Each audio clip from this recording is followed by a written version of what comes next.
Ityuktva nahusho jayam tadiyam puravevayah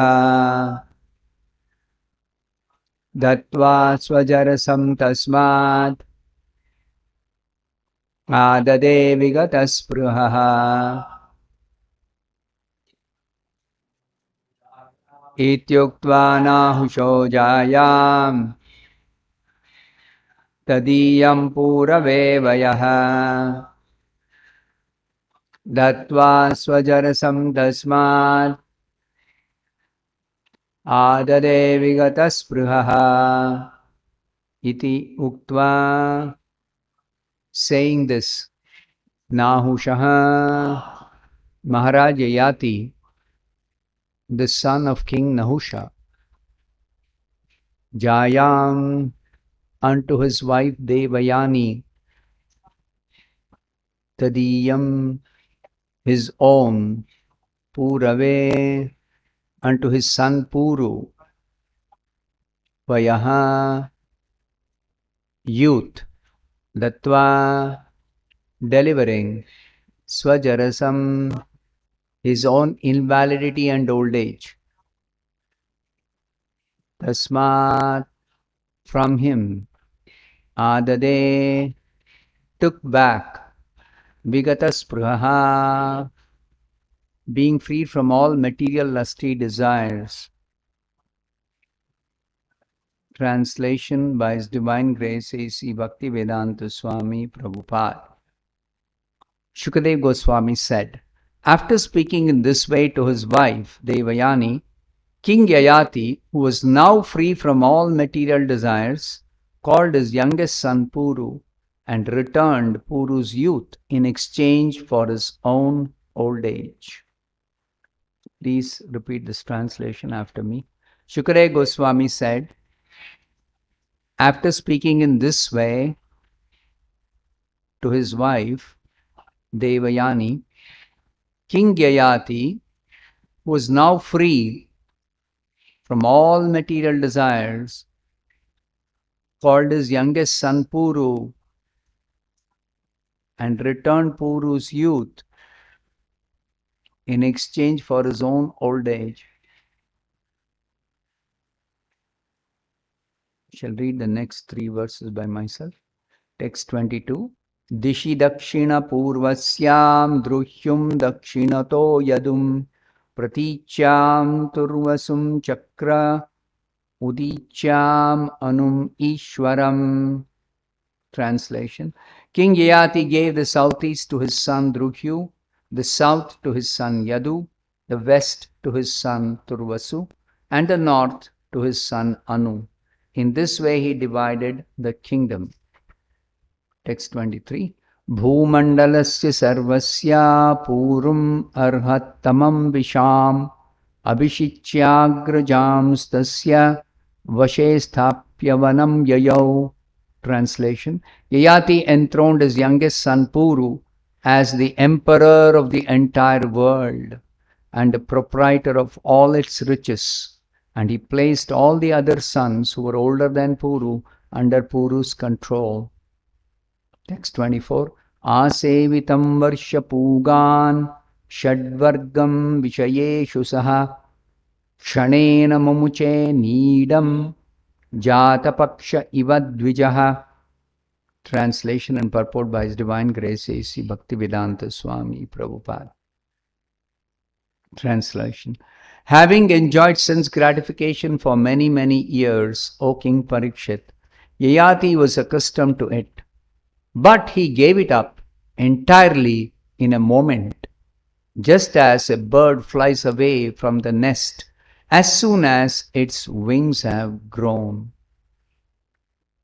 Purport by Srila Prabhupada. That Maharaj Yayati was immediately liberated from the bondage of conditioned life is certainly astonishing.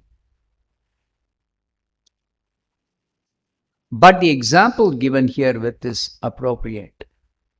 A tiny baby bird, dependent fully on its father and mother even to eat, suddenly flies away from the nest when its wings have grown.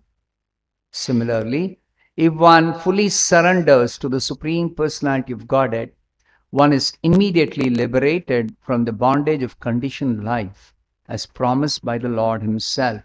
Aham tvam sarva papebhyo moksha ishyami.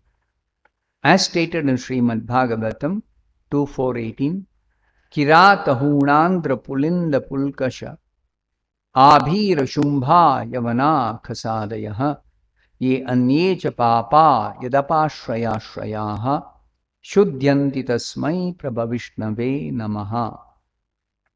Kirata, Huna, Andhra, Pulinda, Pulkasha, Abhira, Shumbha, Yavana, and the Khasa races, and even others addicted to sinful acts, can be purified by taking shelter of the devotees of the Lord, for He is the supreme power.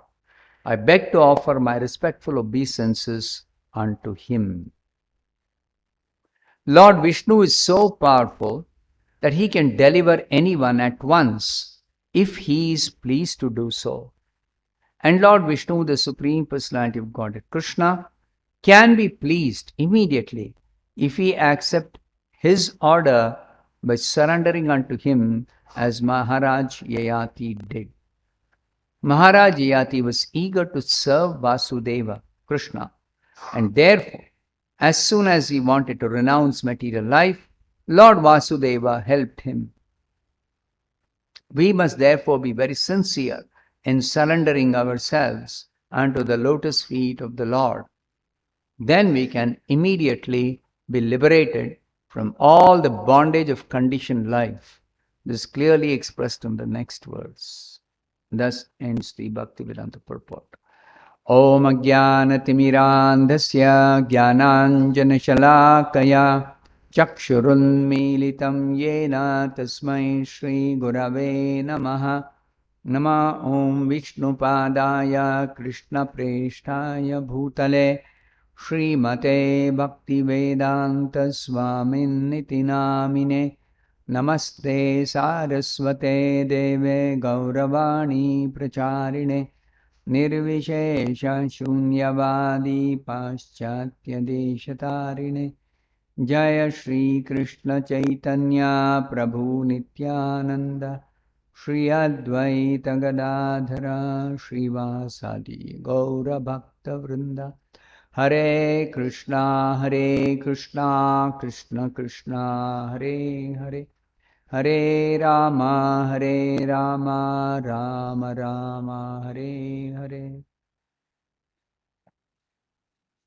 So this description of King Yayati is very instructive for all of us.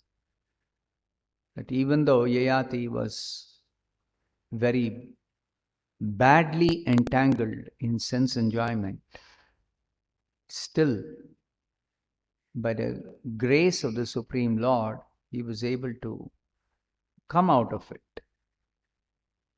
Now, carefully, we have to understand, how did he come out? What did he do to come out?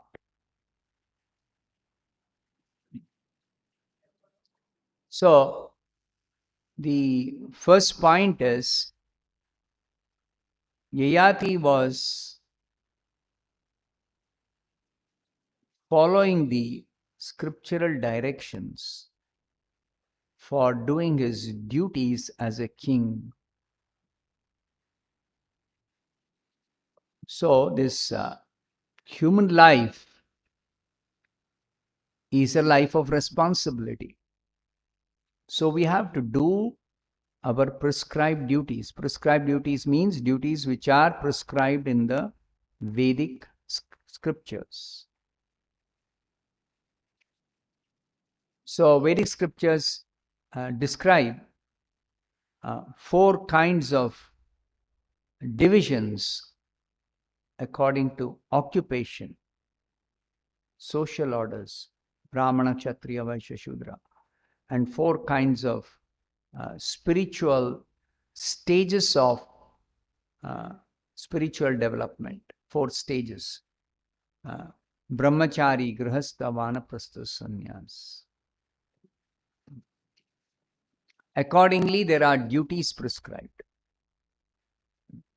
for everyone in every stage of life. So, performing the prescribed duties as given in the scriptures. That also is explained in the Bhagavad Gita, that Yajnarthat karmano anyatra lokoyam karma bandhanaha. If we perform our prescribed duties for yajna, yajna means Vishnu, for pleasing Vishnu, we sacrifice. What do we sacrifice? We sacrifice our possessions, we sacrifice our time, our energy, our desire for our own enjoyment. All this we sacrifice to Vishnu. And as a result of such a sacrificial attitude in performing our duties, we are able to gradually free ourselves from material bondage. So it is described that Yayati, even though he was very much inclined to enjoy with his wife all kinds of material comforts in his position as the king, emperor of the world, but still he was doing his duties. He never neglected his duties.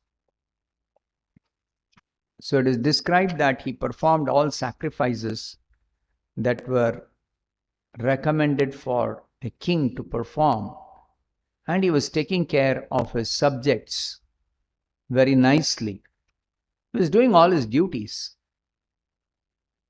But he also experienced that as he went on enjoying, his material desires for enjoyment went on increasing. So this is very important lesson for all of us, that we generally think, if I have a desire, by our attempt to fulfill that desire, especially the desire for enjoyment, we think we'll become satisfied. But actually, it never happens that a material desire for enjoyment can be fully satisfying to the soul.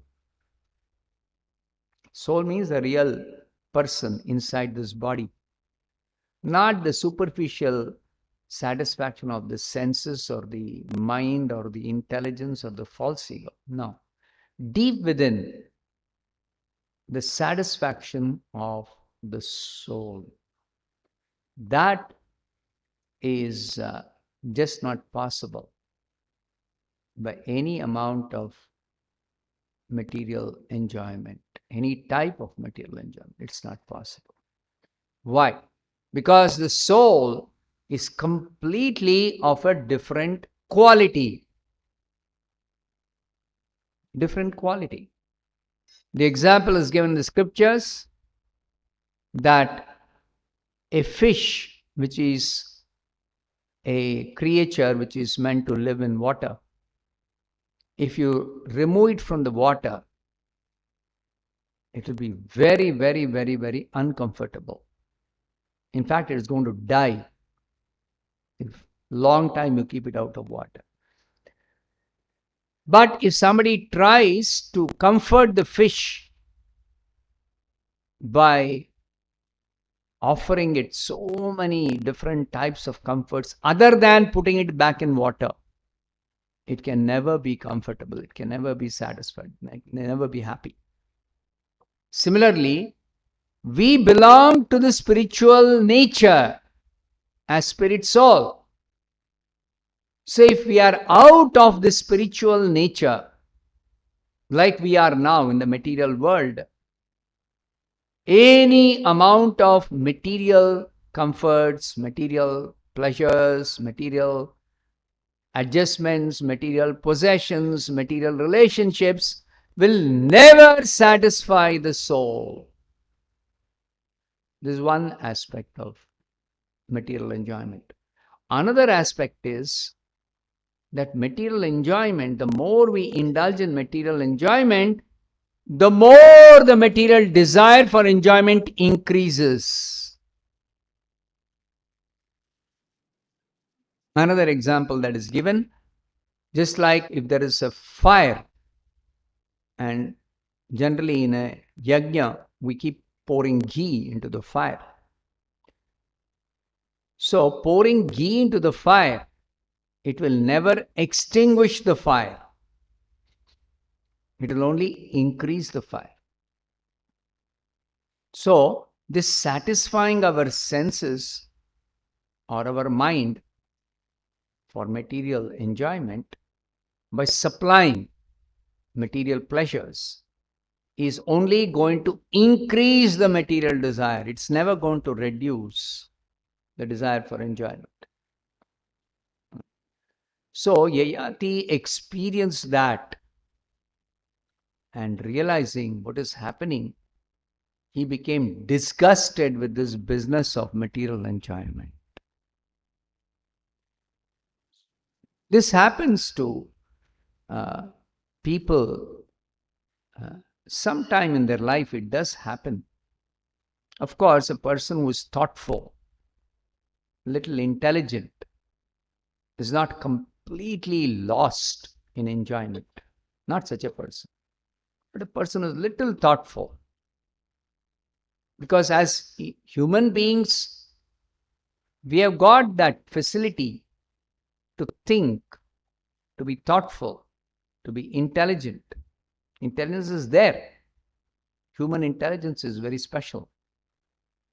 That you realize, actually, I'm seeking satisfaction, but I'm not getting that satisfaction that I desire by material enjoyment, material pleasures, material possessions, material comforts, material relationships. I'm not getting that.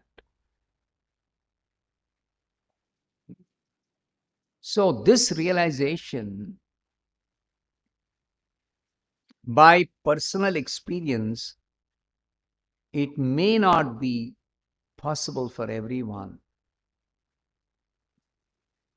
But realization by hearing from Srimad Bhagavatam is very, very, very easy. Very easy. Like Parikshit is sitting and hearing. So simply by hearing, he became fully realized. Fully realized. It's possible for everyone. Every human being, it's possible.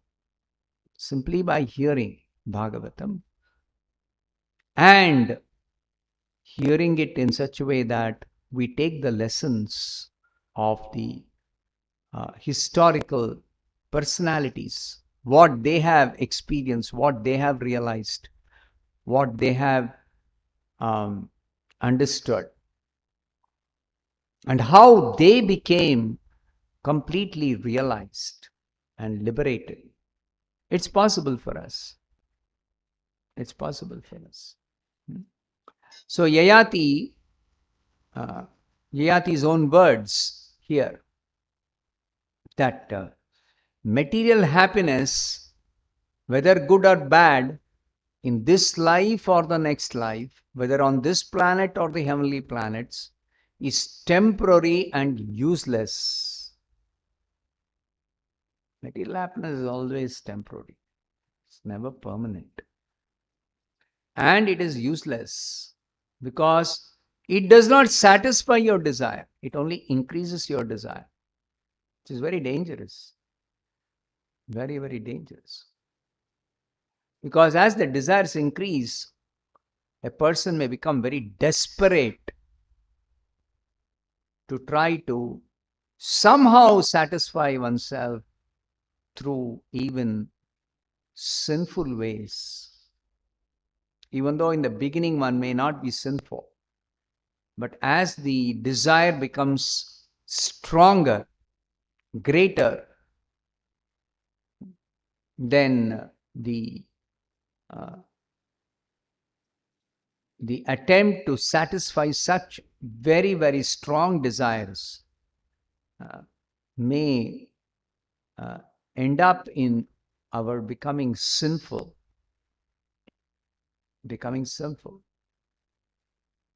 So in the material world, there's not just one way of satisfying some desire.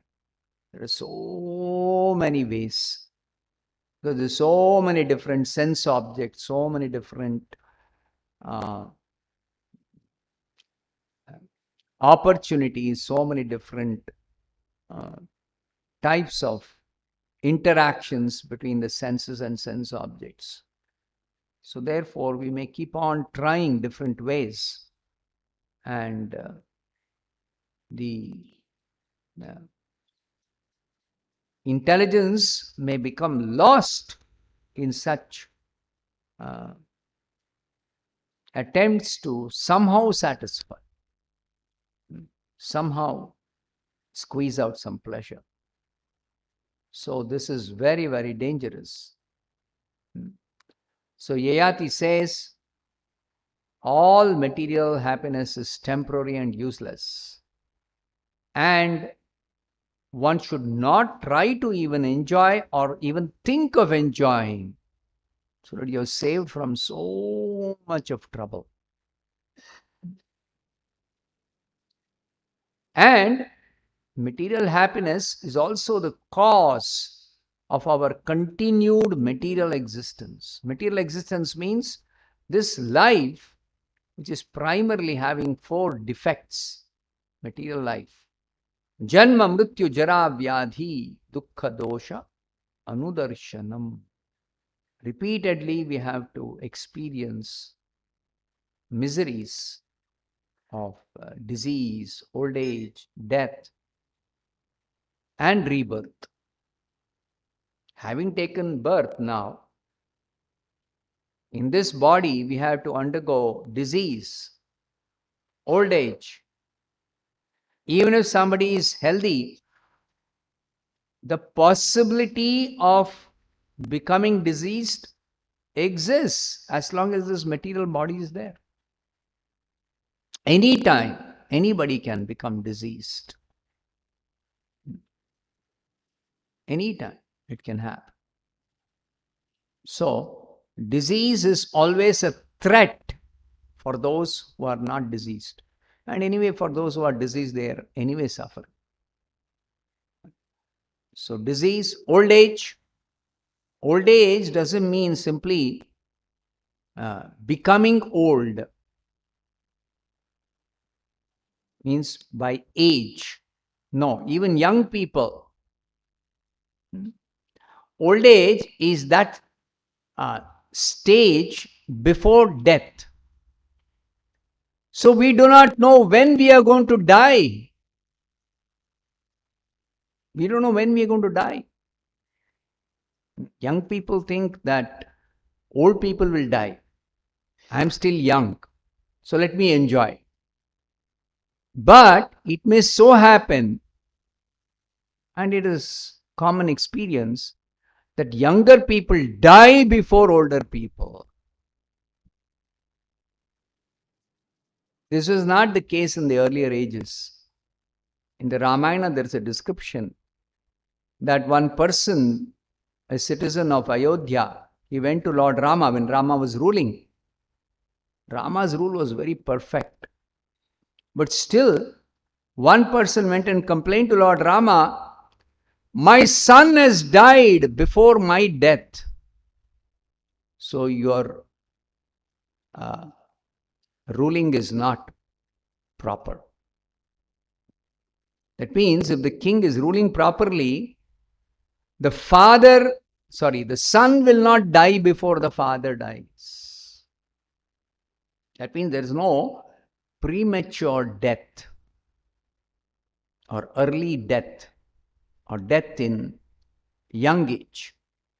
But in Kali Yuga, we know that there is no proper king, righteous king who's ruling. There's no proper government. And death can happen any time. In fact, it is so very dangerous to take birth in Kali Yuga that sometimes even the mother kills the child in the womb.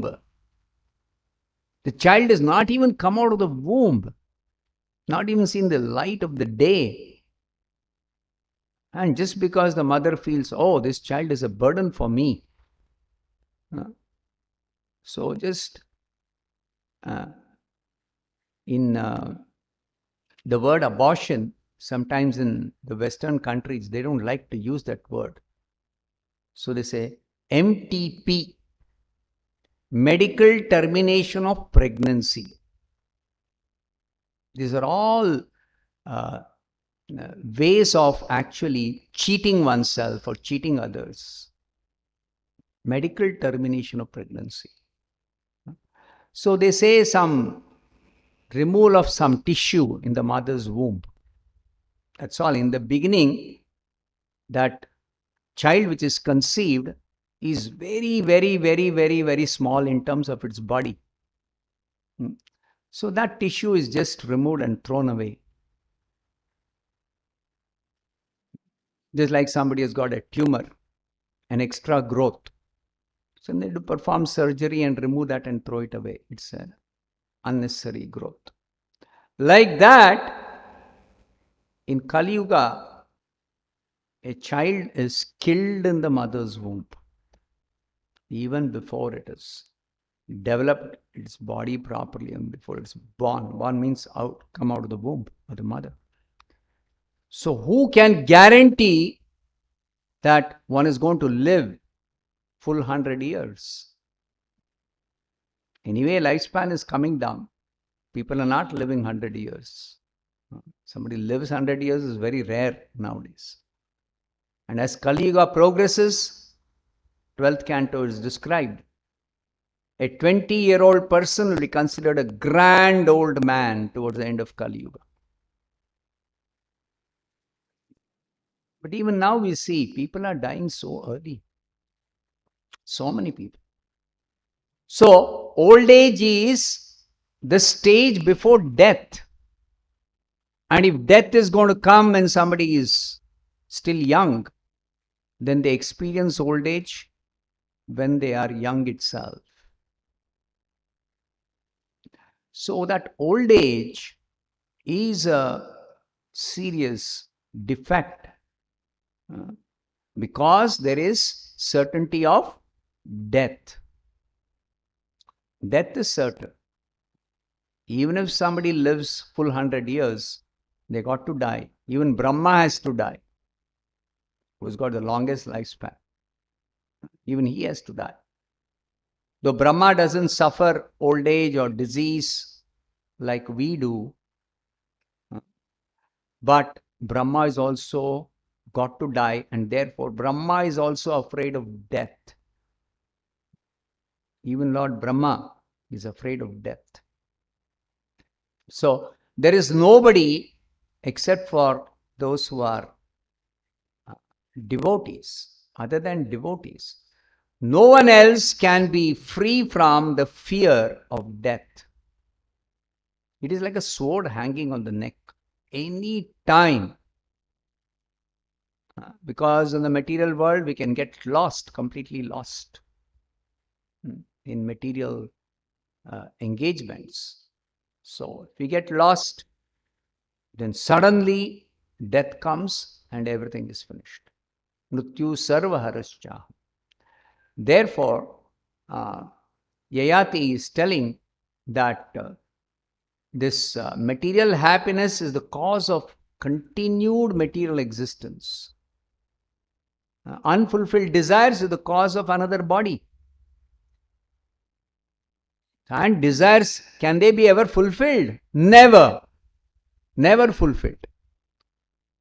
So, unfulfilled desires will remain. How much ever we try to fulfill them, they will never get fulfilled. It never happens. And forgetfulness of one's own constitutional position. Therefore, the description here is that Yati, realizing this, he became free from all material desires. That means he gave up, voluntarily he gave up all these material desires. Not that material desires have got exhausted. No, they don't become exhausted. They never become exhausted. He gave up all these material desires. Voluntarily he gave up. And then he, first of all, exchanged his own old age from his son Puru. He gave back Puru's youth. Purave Vaya Datva. He gave that youth to his son, youngest son. And Swajarasam Tasmad Adade, and he took back his old age. Vigatas Prahaha, because he had become free from all kinds of material desires, become completely free. Vigatas Praha. And then, after that, he divided his kingdom, 4 portions to 4 of his sons. And the youngest son he crowned as the emperor, Puru, because Puru was the most enlightened of the 4 or the 5 sons he had. Puru was the most enlightened. He was the youngest, but he was the most enlightened. So he was crowned as the emperor, and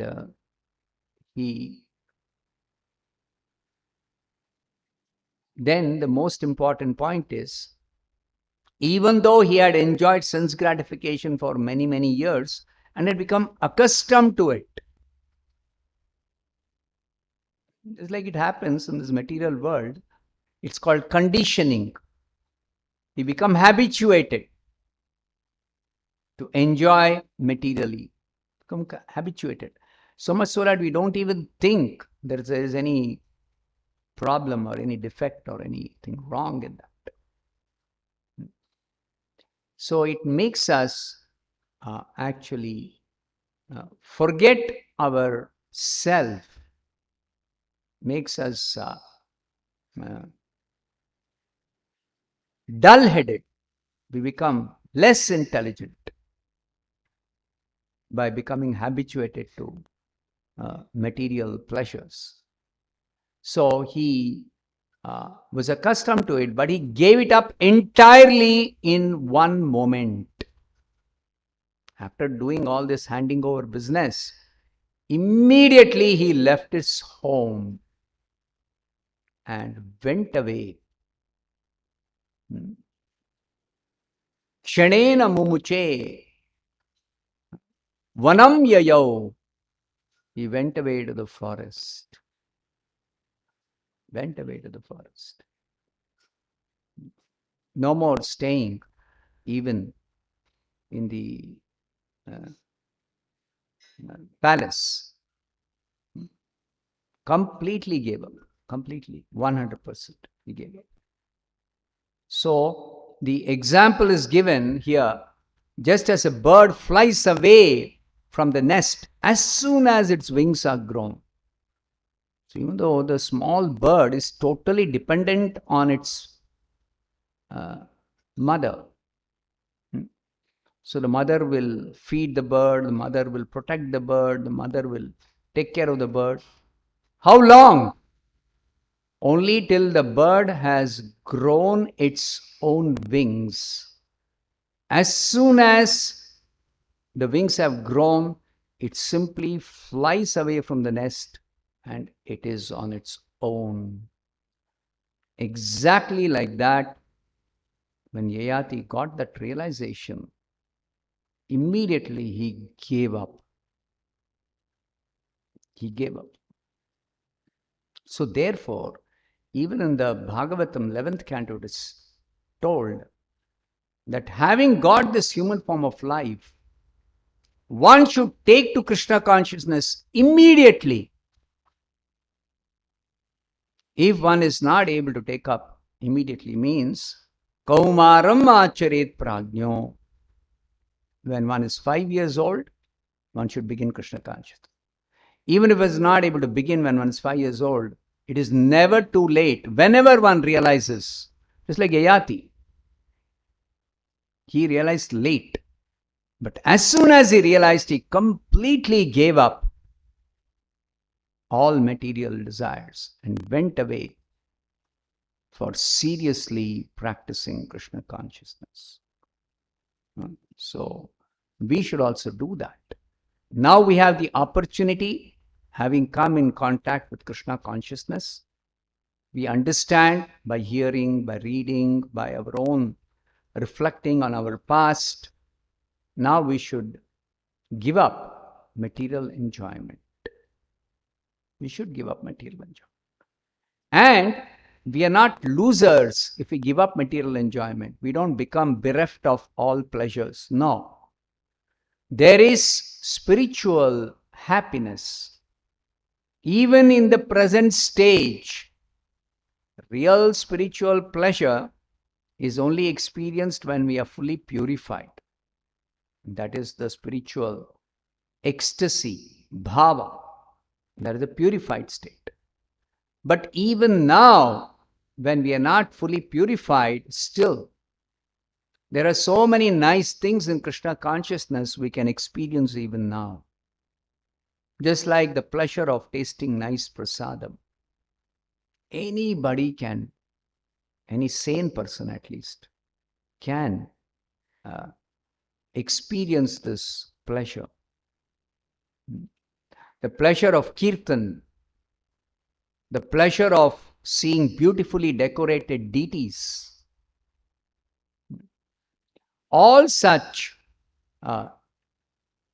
pleasures in the practice of Krishna consciousness in the beginning stage. All activities in bhakti are described as susukham kartum avyayam. Susukham. They are joyfully performed. Bhakti doesn't have so many difficult austerities like the other processes. All other processes have very difficult austerities. Bhakti, there is some austerity, little austerity. But that little austerity is more than compensated by the joy of practicing bhakti itself. So take this opportunity. And special concession in this Kali Yuga, some of people chant the holy name, then they are very easily purified and liberated simply by chanting. Simply by chanting. But we should not be just somehow doing some chanting. We should take full advantage. Chant and also support your chanting. Strengthen your chanting with the other activities of bhakti. And thereby you become strong in Krishna consciousness. Very easily you are able to give up all these material enjoyments without having to go to the forest. In your own position, sthane sthita. Brahma says in the 14th chapter of the 10th canto of Bhagavatam, it is Brahma's realization, the greatest devotee in this universe, Brahma. He says, sthane sthita shrutigatam tanuvan manobhi. Simply engage your mind, your body and your words in varieties of engagements in devotional service. And in this way, very easily you can become strong in Krishna consciousness, you can easily give up all material enjoyments. They will become distasteful. All sorts of material pleasures will become distasteful. If you regularly take prasadam, then you will lose taste for non-prasadam. Ordinary food will become distasteful. But you have to associate with devotees and continuously practice this bhakti. It requires some time because of our past association, long association with this material nature. We have become habituated to material contamination, material enjoyment. So it takes little time.